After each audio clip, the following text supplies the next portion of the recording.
Hey guys, so I'm doing a comparison on a new carburetor I just purchased off of Amazon. It's a replacement for a 2010 Mercury 3.5 horsepower.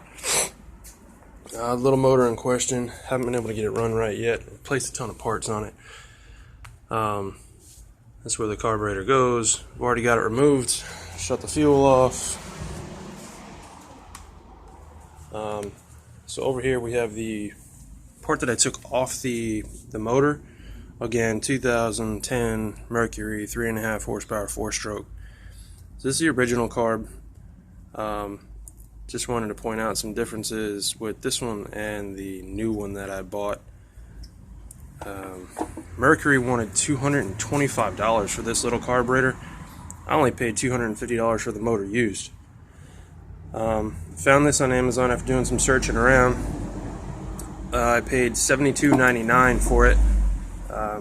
They claimed it was a 4 or 5 horsepower. Same model. When I took my caliper out, the bore size here is the same as the 3.5 that I took off here.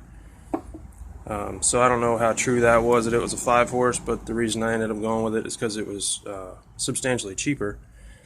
And other guys on there had stated they put it on their 3.5 Mercury and it worked flawlessly. So what I did notice though, again, this is the one I took off of it. So this is a plastic little butterfly valve. On the factory one, it's all black, plastic. On the new one that I paid $72 for, it's metal. The whole thing is metal. It looks like it's got some kind of a breather, maybe to help it idle. Not sure. I'm not a boat mechanic. Over here on the left side of that butterfly valve. Another thing that I liked about it is it came set up, ready to go. It's got everything attached, so you don't have to really dial anything in. They got a nice little protective cover over the fuel line for the nipple.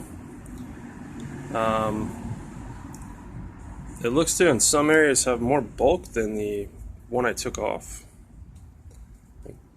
This here in particular, as opposed to this one on the factory version.